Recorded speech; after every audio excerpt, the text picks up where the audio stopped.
ദൈവനാമത്തിന് നന്ദിയോടെ സ്തോത്രം ചെയ്യുന്നു. ഇന്ന് നമ്മുടെ ചിന്താവിഷയം കഴിഞ്ഞ 7 എപ്പിസോഡുകളിൽ ചിന്തിച്ചു വന്ന സുവിശേഷം എന്നാൽ എന്ത് എന്ന ആ പരമ്പരയുടെ 8ാം എപ്പിസോഡിലേക്ക് നാം ഇന്ന് കടന്ന് വന്നിരിക്കുകയാണ്. ആദ്യമായി നാം പറഞ്ഞുവല്ലോ, ഞങ്ങൾ ഘോഷിക്കുന്ന സുവിശേഷം ദാവീദിൻ്റെ സന്തതിയായി ജനിച്ച് മരിച്ച് ഉയർത്തുന്നേറ്റ യേശുക്രിസ്തു അതാകുന്നു ഞങ്ങളുടെ സുവിശേഷം. ആ സുവിശേഷത്തിൻ്റെ മാഹാത്മ്യം കഴിഞ്ഞ 7 എപ്പിസോഡുകളായി നാം ചിന്തിക്കുകയുണ്ടായി. തൻ്റെ ജനനത്തെ സംബന്ധിച്ചും തൻ്റെ ജീവിതത്തെ സംബന്ധിച്ചും തൻ്റെ മരണത്തെ സംബന്ധിച്ചും തൻ്റെ ഇതിനു മുമ്പായിട്ട് പ്രവാചകന്മാർ രേഖപ്പെടുത്തിയിരുന്നിരിക്കുന്ന കാര്യങ്ങൾ, അതേ പ്രകാരം പൂർണ്ണമായ വിഷയങ്ങൾ ഇവയൊക്കെയും കഴിഞ്ഞ എപ്പിസോഡിൽ നാം ചിന്തിക്കുകയുണ്ടായി. അവിടെയെല്ലാം ഒരു വസ്തുത നമുക്ക് മനസ്സിലാക്കുവാൻ കഴിഞ്ഞു. ഈ കർത്താവായ യേശുക്രിസ്തുവിനെ പോലെ തുല്യനായി ഈ ലോകത്തിൽ ആരും ജനിച്ചിട്ടില്ല, ആരും ജീവിച്ചിട്ടില്ല, ആരും മരിച്ചിട്ടില്ല എന്നുള്ളത് കഴിഞ്ഞ എപ്പിസോഡുകളിൽ നാം വിശദമായി ചിന്തിക്കുകയുണ്ടായി. ഇന്ന് കർത്താവായ യേശുക്രിസ്തുവിൻ്റെ മരണത്തോടുള്ള ബന്ധത്തിലുള്ള അവസാന എപ്പിസോഡാണ്. തുടർന്ന് നാം ചിന്തിക്കാൻ പോകുന്നത് തൻ്റെ അടക്കം, ഉയർത്തെഴുന്നേൽപ്പ് എന്നിവയാണ്. എന്നാൽ ഇന്ന് കർത്താവായ യേശുക്രിസ്തുവിൻ്റെ മരണത്തോടുള്ള ബന്ധത്തിൽ, പ്രത്യേകിച്ച് തൻ്റെ അവസാന മണിക്കൂറുകളിൽ താൻ സംസാരിച്ചതായിരിക്കുന്ന വാക്കുകൾ ആണ് ഇന്ന് നമ്മുടെ ചിന്താവിഷയം. നമുക്കറിയാം, ഒരു വ്യക്തി മരിക്കുമ്പോൾ അവസാനമായി പറഞ്ഞ വാക്കുകൾ കേൾക്കുവാൻ തക്കവണ്ണം ആർക്കും ഒരു ആകാംക്ഷയുണ്ട്. എന്താണ് അവസാനമായി പറഞ്ഞത്, എന്തെല്ലാം കാര്യങ്ങളാണ്, ആരെപ്പറ്റിയൊക്കെയാണ് പറഞ്ഞത്, ഈ വിഷയങ്ങളൊക്കെയും അറിയുവാൻ തക്കവണ്ണം ആകാംക്ഷയുണ്ട്. അങ്ങനെയെങ്കിൽ ഈ നമ്മുടെ കർത്താവായ യേശുക്രിസ്തു തൻ്റെ അന്ത്യസമയങ്ങളിൽ എന്താണ് സംസാരിച്ചത്, ആർക്കു വേണ്ടിയാണ് സംസാരിച്ചത്, എന്തിനു വേണ്ടിയാണ് സംസാരിച്ചത്, ആ വിഷയങ്ങളിലേക്കാണ് ഇന്ന് നാം ശ്രദ്ധ ചെലുത്തുന്നത്. മനുഷ്യനെ എക്കാലത്തും വെല്ലുവിളിക്കുന്ന ഒരു ശത്രുവാണ് മരണം. മരണത്തെ ഭയപ്പെടാത്തവരായിട്ട് എനിക്ക് തോന്നുന്നില്ല ആരെങ്കിലും ഉണ്ടോ എന്ന്. മരണത്തിൻ്റെ മുൻപിൽ തലകുനിക്കാത്തത് അതേ ഒരുവൻ മാത്രമേ ഉള്ളൂ. അത് ഞങ്ങൾ ചന്തസ്ഥലത്തും തെരുവുകളിൽ നിന്ന് ഘോഷിക്കുന്നതായിരിക്കുന്ന കർത്താവായ യേശുക്രിസ്തു മാത്രമാണ്. ആ വ്യക്തിയെ കുറിച്ചാണ്, ആ സുവിശേഷ സന്ദേശമാണ് തുടർന്ന് ഇന്നും ഞങ്ങൾക്ക് പറയുവാൻ തക്കുന്നുള്ളത്. മരണം പ്രിയരെ കൊട്ടാരത്തിലും ചെറ്റക്കുടിലും അനുവാദം ചോദിക്കാതെ ഏത് സമയത്തും വരുന്നതാണ്. വന്നാൽ പിന്നെ വെറും കൈയോടെ പോകുന്നത് തൻ്റെ ഒരു സ്വഭാവമേ അല്ല. പിന്നെ എന്ന് പറഞ്ഞാൽ മരണം എന്ന ഉഗ്രശത്രു കേൾക്കുകയില്ല, കൊണ്ടേ പോകുകയുള്ളൂ. നമുക്കിതെല്ലാം അറിയാവുന്ന വസ്തുതയാണ്. ശത്രു, മരണം എന്ന ശത്രു, ആ ശത്രുവിൽ നിന്നും ആർക്കും രക്ഷപ്പെടുവാൻ തക്കണം കഴിയുകയില്ല.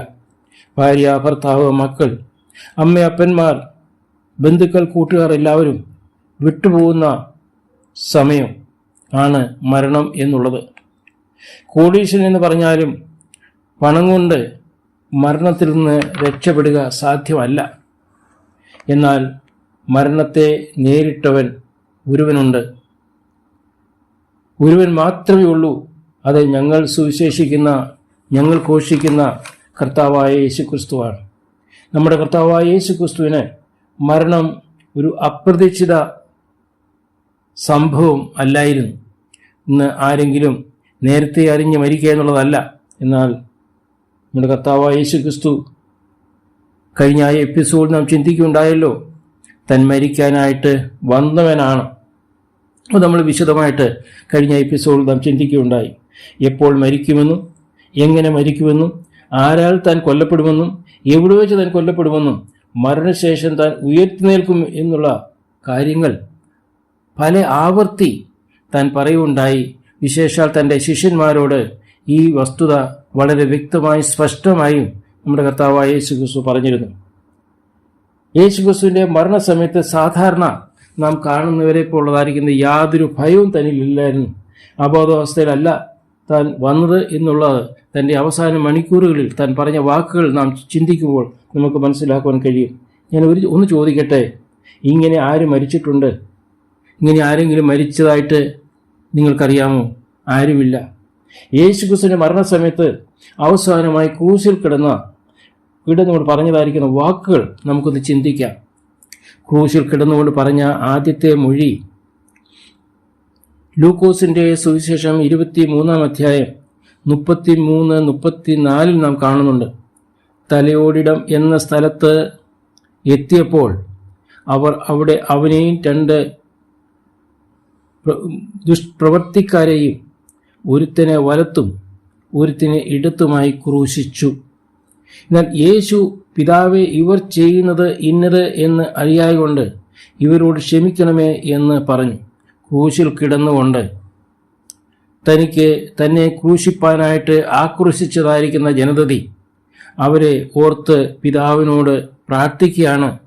ഇവരെ അറിയാതെ ചെയ്തതുകൊണ്ട് ഇവരോട് ക്ഷമിക്കണമേ. ക്രൂശിൻ്റെ വചനം ദൈവശക്തിയാണെന്ന് നാം മുൻപ് എപ്പിസോഡിൽ നാം ചിന്തിച്ചല്ലോ. സ്വർഗത്തിൻ്റെ മകുടമായവനെ ദ്രോഹികളായ മനുഷ്യർ അടിക്കുകയാണ്, നിന്ദിക്കുകയാണ്, കൊല്ലുകയാണ്. ആ സമയത്ത് കർത്താവ് യേശുക്രിസ്തു പിതാവിനോട് പ്രാർത്ഥിക്കുകയാണ്, പിതാവേ, ഇവരോട് ക്ഷമിക്കണം, ഇവർ അറിയാതെ ചെയ്യുന്നു. ആരാണിവർ? ഇവനെ വേണ്ട, ബർബാസിനെ മതി എന്ന് പറഞ്ഞുകൊണ്ട് ഇവനെ ക്രൂശിക്കുക എന്ന് പറഞ്ഞതായിരിക്കുന്ന ആ ജനതയെ നോക്കിക്കൊണ്ട് ആർക്കിപ്രകാരം പറയുവാൻ കഴിയും? അവരറിയാതെ ചെയ്തതായതുകൊണ്ട് അവരോട് ക്ഷമിക്കണമേ എന്ന്. എന്നാൽ നമ്മുടെ കർത്താവായ യേശുക്രിസ്തു ശത്രുക്കളെ സ്നേഹിക്കണം, ശത്രുക്കളെ അനുഗ്രഹിക്കണം, ശത്രുക്കൾക്ക് വേണ്ടി പ്രാർത്ഥിക്കണം എന്ന് പറഞ്ഞതായിരിക്കുന്ന ആ വിഷയം ഇപ്പോൾ താൻ പ്രായോഗിക ജീവിതത്തിൽ താൻ കൊണ്ടുവന്നിരിക്കുകയാണ്. താൻ അത് ചെയ്ത് കാണിക്കുകയാണ് നാം ഇപ്രകാരം ചെയ്യണം എന്നുള്ളതിനായിട്ട്. മത്തായി സുവിശേഷം 25-ാം അധ്യായത്തിൻ്റെ 53 വായിക്കുന്ന പോലെ വേണമെങ്കിൽ 12 ലെഗ്യോനിലും അധികം ദൂതന്മാരെ തൻ്റെ അരികെ നിർത്താമായിരുന്നു. തനിക്ക് പിതാവിനോട് നിർത്തുവാൻ വേണ്ടി തൻ്റെ പിതാവിനോട് വേണമെങ്കിൽ തനിക്ക് ചോദിക്കാമായിരുന്നു. ഇതുപോലൊരുവൻ ക്രൂശിൽ കയറ്റി കൊല്ലുമ്പോൾ ഞങ്ങൾക്ക് വേണ്ടി പിതാവിനോട് യാചിക്കുന്നു, ഇവരോട് ക്ഷമിക്കണമേ. വേറെ ആരുണ്ട് ഇതുപോലൊരുവൻ? അനേക മതനേതാക്കന്മാരും ഗുരുക്കന്മാരും നിങ്ങൾക്ക് പരിചയമുണ്ടല്ലോ.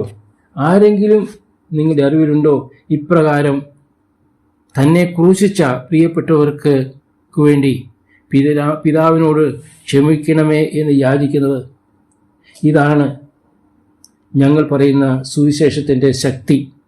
ഈ സുവിശേഷമാണ്, ഈ സന്ദേശമാണ് ഞങ്ങൾ തെരുവുകളിൽ നിന്നുകൊണ്ട് ഞങ്ങൾ പറയുവാൻ ആഗ്രഹിക്കുന്നത്. ആരുടെയും മതം മാറ്റുവാനല്ല. ആരെങ്കിലും ദുഷ്പ്രവൃത്തിക്കാരായി ജീവിക്കുന്നുവെങ്കിൽ അവരുടെ മനം മാറ്റത്തിന് വേണ്ടിയാണ് ഞങ്ങൾ ഇന്ന് ഈ സുവിശേഷവുമായിട്ട് കടന്നു വരുന്നത്. ഒരുപക്ഷെ ഞങ്ങൾ ഘോഷിക്കുന്ന സുവിശേഷം നിങ്ങൾക്ക് ഭോഷത്വമായിരിക്കും. ഒരുപക്ഷെ നിങ്ങൾ ഈ സുവിശേഷ സന്ദേശത്തെ നിന്ദിക്കുകയും പരിഹസിക്കുകയും ചെയ്യുന്നുണ്ടായിരിക്കാം. ഘോഷിക്കുന്നതിൻ്റെ ദാസന്മാരെ നിങ്ങൾ ഒരുപക്ഷെ നിന്ദിക്കുന്നുണ്ടായിരിക്കാം. എന്നാൽ ഇത് സുവിശേഷത്തെ നിങ്ങൾ വിശ്വസിക്കുന്നുവെങ്കിൽ ഈ സുവിശേഷം നിങ്ങൾക്കും ദൈവശക്തിയായി കരസ്ഥമാക്കുവാൻ തക്കവണ്ണം കഴിയും എന്നുള്ള വസ്തുത ഞാനിവിടെ ഓർപ്പിക്കട്ടെ. ക്രൂശിൽ കിടന്നുകൊണ്ട് രണ്ടാമത്തെ ശബ്ദം തൻ്റെ നാവിൽ നിന്നും ഉയർന്നത് നമുക്ക് ലൂക്കോസിൻ്റെ സുവിശേഷം 23-ാം അധ്യായം 43 നമുക്ക് കാണുവാൻ കഴിയുന്നുണ്ട്. പിന്നെ അവൻ യേശുവെ, നീ രാജ്യത്വം പ്രാപിച്ചു വരുമ്പോൾ എന്നെ ഓർത്തുകൊള്ളണമേ എന്ന് പറഞ്ഞു. യേശു അവനോട്, ഇന്ന് നീ എന്നോടുകൂടെ പരദീസിൽ ഇരിക്കുമെന്ന് ഞാൻ സത്യമായിട്ട് നിന്നോട് പറയുന്നു. ഇതാരാണീ പറഞ്ഞത്? കൂടെ കിടക്കുന്ന കള്ളൻ, ദുഷ്ടനായിരിക്കുന്ന കള്ളൻ താൻ പറയുകയാണ്, താൻ ആ കർത്താവായ യേശുക്രിസ്തുവിനെ വിശ്വസിപ്പാൻ തക്കുന്ന അവസരത്തെ എനിക്ക് ലഭിച്ചു. തൻ്റെ അവസാന സമയത്ത് മരണത്തിനോട് സമീപത്തെത്തിയതായിരിക്കുന്ന സമയത്ത് കൂടെ കിടക്കുന്ന കർത്താവായ യേശുക്രിസ്തു അവൻ രക്ഷകനാണെന്നുള്ളത് മനസ്സിലാക്കിക്കൊണ്ട് താൻ പറയുകയാണ്, കർത്താവേ, നീ രാജ്യത്വം പ്രാപിച്ചു വരുമ്പോൾ എന്നെ ഓർക്കണേ.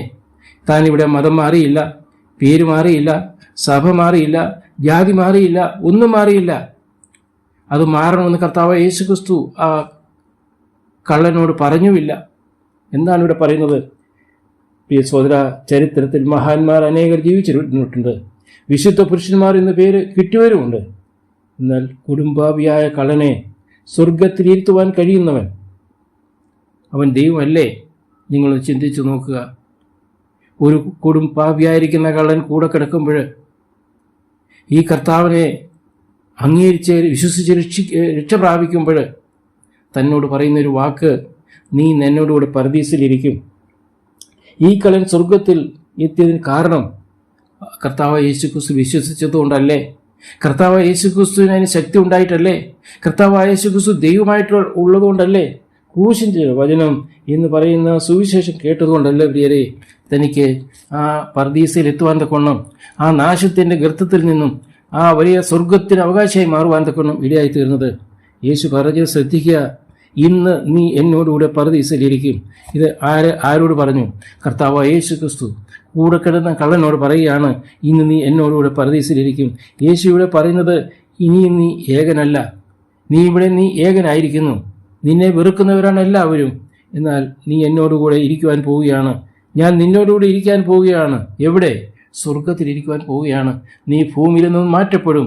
ചില നിമിഷങ്ങൾക്കകം നീ ലോകത്തിൽ നിന്ന് മാറ്റപ്പെടും. എന്നാൽ നീ എന്നിൽ വിശ്വസിക്കുന്നതുകൊണ്ട് നീ ഇന്ന് തന്നെ നീ ഏകനായി മാറുകയില്ല. സ്വർഗത്തിൽ അനേക ദൂതന്മാരുടെ മധ്യത്തിൽ നീ ജീവിച്ചിരിക്കുവാൻ പോവുകയാണ്. എന്നോടുകൂടെ ഇരിക്കും. അതെ, ഞാൻ എവിടെയുണ്ടോ അവിടെ നീ ഉണ്ടാകും. പ്രിയരെ, നമുക്കിത് ആവശ്യമില്ലേ?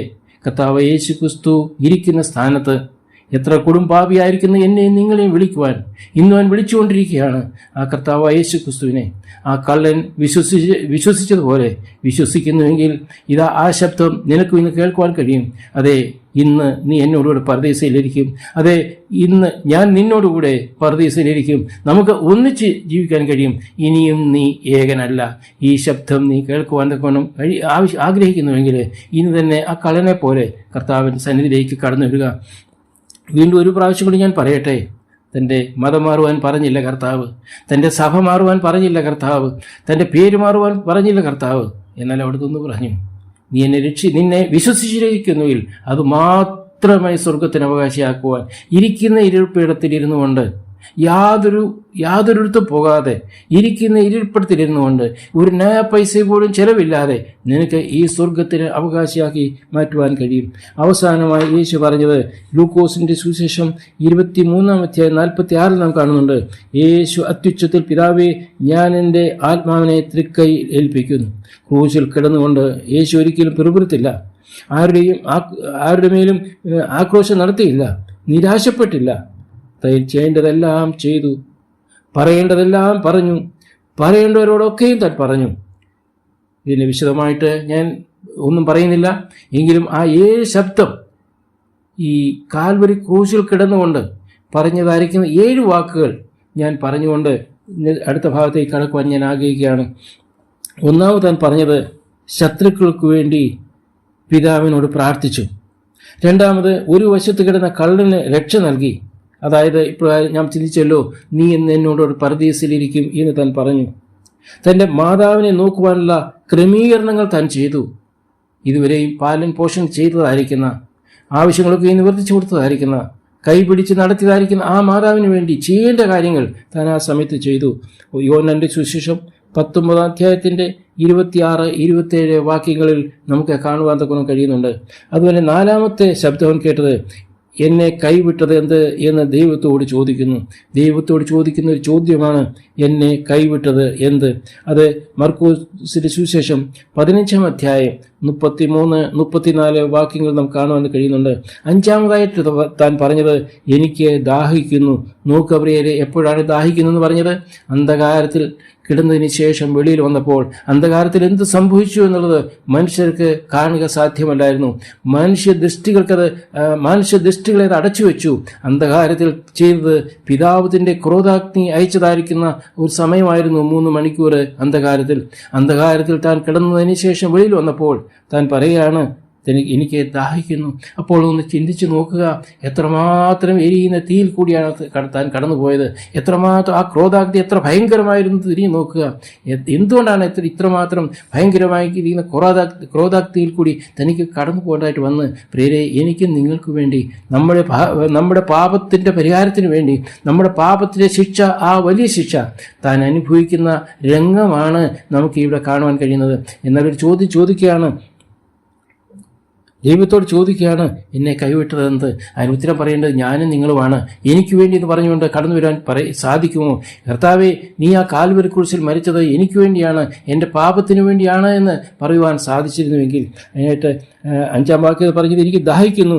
അത് 19-26 വാക്യത്തിൽ കാണുന്നുണ്ട്. അതിനുശേഷം നിവൃത്തിയായി എന്ന് പറഞ്ഞു. യോഹന്നാന്റെ സുവിശേഷം 19-30 വാക്യം. എന്താണ് നിവൃത്തിയായത്? താൻ എന്തിനു വന്നുവോ അത് ചെയ്യേണ്ടതെല്ലാം താൻ ചെയ്തു. 7-ാമത് അവസാനമായി യേശു അത്യുച്ചത്തിൽ, പിതാവേ, ഞാൻ എൻ്റെ ആത്മാവിനെ തൃക്കൈയിൽ ഏൽപ്പിക്കുന്നു എന്ന് നിലവിളിച്ചു പറഞ്ഞു. തൻ്റെ ആത്മാവിനെ തൃക്കൈയിൽ ഏൽപ്പിക്കുന്നതിന് മുൻപായിട്ട് പറഞ്ഞതാണ് നിവൃത്തിയായി. പ്രിയരെ, നമുക്ക് വേണ്ടിയുള്ളതായിരിക്കുന്ന രക്ഷയുടെ ആ എല്ലാ കാര്യങ്ങളും താൻ ചെയ്ത് തീർത്തു. താൻ അനുഭവിക്കേണ്ടതായിരിക്കുന്ന വേദന താൻ അനുഭവിച്ചു. തൻ്റെ ശരീരത്തിൽ നിന്നും രക്തം ധാരധാരയായിട്ട് ഒഴുകുമ്പോഴും തൻ്റെ രക്തത്തിങ്കിലേക്ക്, തൻ്റെ ശരീരത്തിങ്കിലേക്ക് താൻ നോക്കിയില്ല. നമ്മുടെ ശരീരത്തിൽ ഒരു തുള്ളി രക്തം വെളിയിൽ വരുമ്പോൾ നമ്മൾ അയ്യോ വിളിച്ചുകൊണ്ട് നമ്മൾ കരയും. അയ്യോ, രക്തം പോകുന്നു, രക്തം പോകുന്നുവെന്ന്. തൻ്റെ ശരീരത്തിൽ നിന്നും രക്തം ധാരധാരയായിട്ട് ഒഴുകുന്ന സമയത്ത് തൻ്റെ ആ മുൾക്കിരീടം അണിച്ചുകൊണ്ട്, അരമേൽ അടിച്ചുകൊണ്ട് ആ ശിരസിൽ നിന്നും രക്തം ഒഴുകുമ്പോൾ താൻ പ്രാർത്ഥിക്കുന്നത് തൻ്റെ ശത്രുക്കൾക്ക് വേണ്ടി പ്രാർത്ഥിക്കുകയാണ്. അതിൽ അടുത്ത് കിടക്കുന്ന കള്ളന് വേണ്ടി പ്രാർത്ഥിക്കുകയാണ്. തൻ്റെ മാതാവിന് വേണ്ടി കാര്യങ്ങൾ നോക്കുകയാണ്. ഈ കാര്യങ്ങളെല്ലാം താൻ ചെയ്യുന്നു. പ്രിയരേ, ഇത് എന്താണ് അർത്ഥമാക്കുന്നത്? പിതാവേ, ഇതാ ഞാൻ എൻ്റെ ആത്മാവിനെ എടുത്ത് നിന്റെ തൃക്കൈയിൽ ഏൽപ്പിക്കുന്നു. അവസാനമായി 7-ാമത്തെ ശബ്ദം താൻ പറഞ്ഞത് ഇതാണ്. ഞാൻ ചോദിക്കട്ടെ വീണ്ടും, ഇങ്ങനെ ആരെങ്കിലും മരിച്ചിട്ടുണ്ടോ? ഇല്ല, മരിച്ചിട്ടില്ല. യേശുവിൻ്റെ പ്രാണൻ പോവുകയല്ലായിരുന്നു. ഇതൊരു മരണമല്ലായിരുന്നു. ഇതൊരു രക്തസാക്ഷി മരണമല്ലായിരുന്നു. യേശുവിൻ്റെ പ്രാണൻ വിടുകയായിരുന്നു. യേശു അത് ചെയ്ത ഒരു പ്രവൃത്തിയാണ്. യേശു അറിഞ്ഞുകൊണ്ട് താൻ ചെയ്ത ഒരു പ്രവൃത്തിയാണ്. അതായത് താൻ അവിടെ പറയുന്നുണ്ടല്ലോ, ഞാൻ എൻ്റെ ആത്മാവിനെ തൃക്കൈയിൽ ഏൽപ്പിക്കുന്നു എന്ന് പറഞ്ഞുകൊണ്ട് ആണ് താൻ മരിച്ചത്. ഇങ്ങനെ ആരുണ്ട് പ്രിയരെ മരിച്ചിട്ടുള്ള ഉലകത്തിൽ? ആരുണ്ട്? നാം അനേകം മത നേതാക്കന്മാരായ, മതഗുരുക്കന്മാരായ, മഹാന്മാരായ ഒക്കെ നമ്മൾ പറയാറുണ്ടല്ലോ. ഇപ്രകാരം മരിച്ചവരാരെങ്കിലും ഉണ്ടോ? ശാപത്തിൻ്റെ വാക്കുകൾ നാവിൽ വരാതെ കൊണ്ട് മരിച്ചവരാരെങ്കിലും ഉണ്ടോ? ദുഃഖത്തിൻ്റെതായിരിക്കും രംഗങ്ങളല്ലാതെ കണ്ട് സുസന്തോഷത്തിൽ ആനന്ദത്തോടു കൂടി മരിക്കുന്നവരാരെങ്കിലും ഉണ്ടായിട്ടുണ്ടോ? ഉണ്ടെങ്കിൽ ഒരാൾ മാത്രമേ ഉള്ളൂ. അത് ഞങ്ങൾ സുവിശേഷിക്കുന്ന ഈ കർത്താവായ യേശു ക്രിസ്തുവാണ്. മിത്രമേ, ഇതുപോലൊരു മരണം ഞാൻ ആവർത്തിക്കുകയാണ്. ആരിലും നമുക്ക് കാണുവാൻ കഴിയില്ല, ഒരുവനിൽ മാത്രം. അത് കർത്താവായ യേശു ക്രിസ്തുവാണ്. ഇതാണ് ദാവീദിന്റെ സന്തതിയായി ജനിച്ച് ജീവിച്ചു മരിച്ച യേശു ക്രിസ്തുവാൻ സുവിശേഷം എന്ന് പറയുവാൻ തക്കണം. കാരണം ഇതാണ്, യേശു ക്രിസ്തു ജനിച്ചു, ജീവിച്ചു, മരിച്ചു എന്നുള്ളതാണ് ഈ സുവിശേഷം ഞങ്ങൾക്ക് പറയുവാൻ തക്കണം ഞങ്ങളെ പ്രേരിപ്പിക്കുന്നത്. ഈ സുവിശേഷം ക്രൂശിൻ്റെ വചനമാണ്, അത് ദൈവശക്തിയാണ്, അത് പാപത്തിൽ നിന്നുള്ള രക്ഷയാണ്. ഈ സുവിശേഷം, ഈ യേശുക്രിസ്തുവിനെ വിശ്വസിക്കുക, രക്ഷ പ്രാപിക്കുക. അങ്ങനെ ചെയ്താൽ ഇന്ന് തന്നെ ദൈവമകളായി തീരുവാൻ തക്കവണ്ണം കഴിയും. എന്നെ കേൾക്കുന്ന നിങ്ങൾ ഏത് മതത്തിൽപ്പെട്ടവരായാലും, ഏത് ജാതിയിൽപ്പെട്ടവരായാലും, ഏത് സഭയിൽപ്പെട്ടവരായാലും ഒരു ചോദ്യം ചോദിച്ചുകൊണ്ട് എൻ്റെ ഇന്നത്തെ സന്ദേശം ഇവിടെ അവസാനിപ്പിക്കുന്നു. ഈ കർത്താവായ യേശുക്രിസ്തുവിനെ നിങ്ങളുടെ കർത്താവും രക്ഷകനുമായി സ്വീകരിച്ചിട്ടുണ്ടോ? ക്രൂശിൻ്റെ വചനമായ സത്യസുവിശേഷം നിങ്ങളെ ഇന്ന് മാടി വിളിക്കുന്നു. ഒരു നയ പൈസ പോലും മുടക്കാതെ, ഒരിടത്തും പോകാതെ, മതം മാറാതെ, സഭ മാറാതെ, പേര് മാറാതെ ഈ രക്ഷയെ കൈവശമാക്കുവാൻ കഴിയും. ഇന്ന് തന്നെ ഒരു തീരുമാനം എടുക്കുക. അടുത്ത എപ്പിസോഡിൽ കർത്താവായ യേശുക്രിസ്തുവിൻ്റെ അടക്കം, ഉയർപ്പ് എന്നീ വിഷയത്തെപ്പറ്റി നമുക്ക് ചിന്തിക്കാം. ദൈവം ഏവരെയും ധാരാളമായിട്ട് അനുഗ്രഹിക്കട്ടെ. ദൈവനാമം മഹത്വപ്പെടുമാറാകട്ടെ. ആമേൻ.